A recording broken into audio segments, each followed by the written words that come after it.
Welcome back to the brewing class. In today's episode, we're going to talk about the brewing process. Last couple episodes, we talked about introduction, equipment, and ingredients. Today, we got the brewing process. Shortly, we'll do packaging. So, after you have all your equipment and your ingredients, the first thing you need to do is make sure your malt is milled if you're doing all grain. Milling means you just crack the grain. You usually have two roller, and if you have your own at home, it may cost $100 or so. It's kind of expensive. Most homebrew shops have their own mill, and you can mill it at the homebrew shop or get it pre-milled online.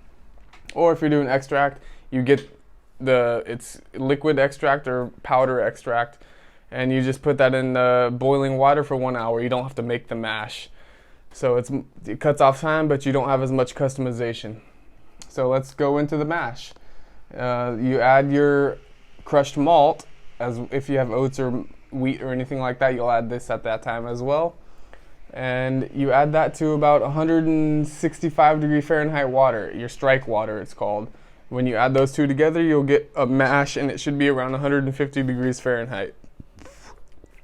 At this point, you'll want to, if you start with reverse osmosis or distilled water, you'll want to add your minerals as well: calcium chloride, gypsum, baking soda, Epsom salt. Depending on the style of beer, it's going to be different amounts. Stout, IPA, Pilsner, whatever your style is, you can use water chemistry reports to figure that out. A little bit more complex, but produces better beer if you ask me. So you let it sit in the mash for 1 hour. Then you open your valve on the bottom of your mash tun and start collecting your runoff, your wort, it's called, your sugar water. About 15 minutes before you do that, you'll want to heat up your sparge water. Now when you sparge, what that is you run hot water over the top of your mash to get the remaining sugars that are left behind from your first runnings. You'll do that until at the end you'll have about 5.5 gallons of wort that you'll bring in to boil. Now you'll want to boil your wort for about 1 hour, and this is the time when you will be adding your hops. The earlier you add your hops during the boil, the more bitterness you get from your hops. The later you add your hops during the boil, the more aroma you get from the hops. So things like New England IPAs, they have mostly all of their hops at the end of the boil or not in the boil at all. That's honest. Whereas your super bitter IPAs, they'll have more hops in the beginning, and things like stout, they'll throw some hops in the beginning, but hops are not the primary ingredient when you're brewing stouts, it's the malt. Whereas IPA, it is the hops. So after you boil for 1 hour or up to 90 minutes, you'll need to cool it down as fast as possible. Most people use a wort chiller or a plate chiller or an ice bath. You also have the no chill method, you just leave it outside overnight, but I wouldn't recommend that. Risk for contamination, you'll get much more bitterness from your hops if you use them, if you do the no chill method as well. So attach all your nozzles on your wort chiller, you put that into your boil for about the last 15 minutes of your boil, so it sanitizes the wort chiller.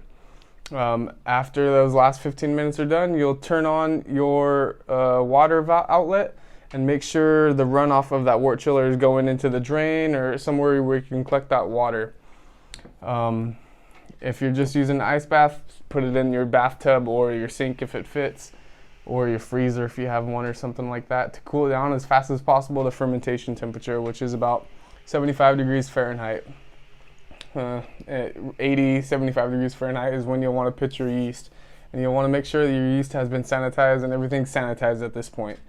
Be very cleanly at the end of your brew. Don't get too drunk also. And yeah, that's pretty much your brew day. After you put your yeast, you'll put it in a room temperature place or a fermentation controlled vessel at about 70 degrees Fahrenheit, and you let it sit for about 2 weeks. At that point, you'll bottle your beer, and we'll talk about the packaging in the next episode. So if you guys have any questions on that quick run over of the brewing process, always feel free to shoot me an email at brewer@thebrewingclass.com. Once again, my name is Ty Stevenson, your educator here at the Brewing Class. If you guys found any value in that, please like, comment, and subscribe, and share it with any friends that might find this information valuable. Until next time, my friends, peace.